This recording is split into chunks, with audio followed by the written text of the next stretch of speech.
60 minutes business. Toute l'info éco et business à la mi-journée sur BFM Business. Secrétaire d'État à la santé et au travail, Laurent Pietraszewski, bonjour. Bonjour, merci de m'accueillir. Bonjour, bienvenue à 60 minutes business. Je lis à l'instant des déclarations assez inquiétantes du Conseil scientifique. Des centaines de milliers de cas par jour en janvier. Une possible désorganisation de la société, c'est le Conseil scientifique qui vient de l'annoncer. Vous dévoilez un plan pour vacciner en entreprise. Il y a urgence, Laurent Pietraszewski ? C'est un plan de mobilisation générale de la médecine du travail. Je crois qu'il faut être clair là-dessus. La médecine du travail est déjà engagée. Il faut qu'on franchisse ensemble une étape supplémentaire. Et la situation sanitaire le justifie. Olivier Véran évoquait récemment la possibilité d'avoir jusqu'à 100 000 cas à cause du variant Omicron par jour à la fin du mois de décembre. Et donc, il faut qu'on se mobilise tous. Et donc, vous impliquez la médecine du travail pour venir vacciner les salariés directement sur leur lieu de travail. Est-ce que vous avez des objectifs ? Bien sûr, les objectifs, d'abord, ils sont aujourd'hui la réalité déjà de l'action de la médecine du travail. Vous savez qu'on a près de 10 000 injections par jour qui sont réalisées par les services de santé au travail.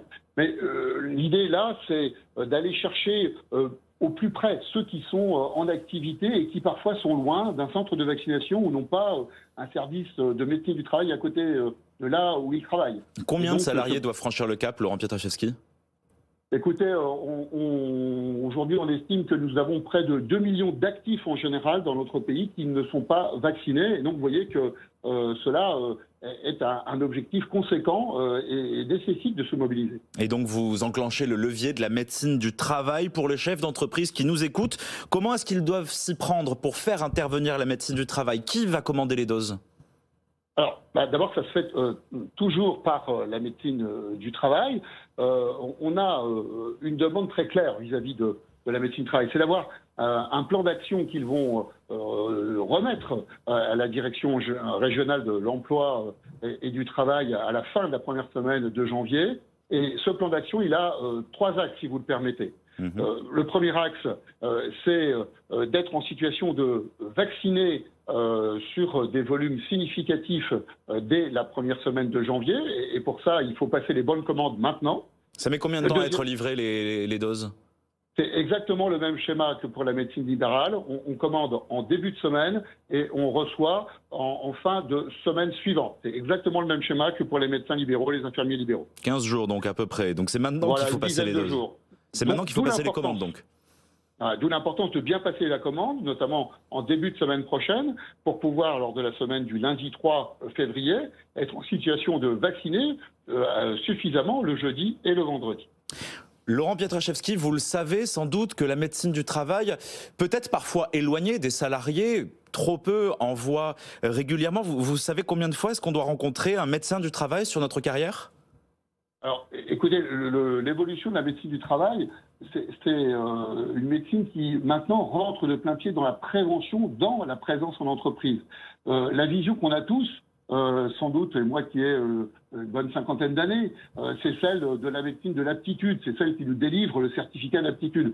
Aujourd'hui, les choses évoluent, la médecine est une médecine de terrain au sens, elle va dans l'entreprise et c'est ce qu'on attend d'elle pour cette campagne de vaccination, notamment au plus près des petites entreprises.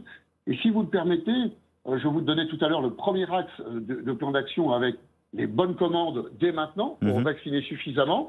Le deuxième axe, c'est d'être en situation de proposer lors de toutes ces visites, celles que vous évoquez, parce qu'il n'y a pas que les visites d'aptitude, de reprise, il y a des tas d'examens qui sont faits par la médecine du travail, de proposer la vaccination aux salariés et si il n'y est pas ouvert, de pouvoir discuter avec lui, de lever ses inquiétudes. Et le troisième axe, et c'est là, je crois qu'on rencontre votre demande, c'est la possibilité pour les TPE-PME d'organiser des séquences de vaccination par la médecine du travail sur le lieu de travail. Et c'est en cela qu'on doit pouvoir être plus près des salariés sur le terrain. Donc proposer une dose lors de la visite d'information et de prévention, également pendant les visites qui sont renouvelées pour les salariés. Votre objectif, trouver et discuter avec ces 2 millions de salariés qui ne sont pas aujourd'hui vaccinés. Je voudrais quand même vous poser la question, Laurent Pietraszewski, sur le pass sanitaire. On en a parlé, il ne fera pas partie du projet de loi. Est-ce que le pass sanitaire en entreprise sera exigé à la rentrée ?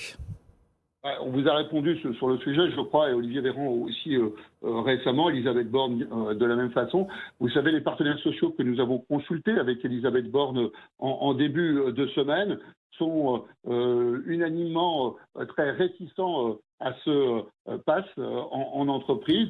Donc s'il y a des débats qui se font à l'Assemblée, eh bien ils se feront, mais ce n'est pas dans le projet de loi. Donc pour l'instant, ce n'est pas la position du gouvernement. Merci Laurent Pietraszewski. Donc on a compris, vacciner 2 millions de salariés qui n'ont pas encore franchi le cap, ça passera aussi par la médecine du travail. Merci Laurent Pietraszewski. Bonne journée. Bonne journée à vous, secrétaire d'État à la santé au travail.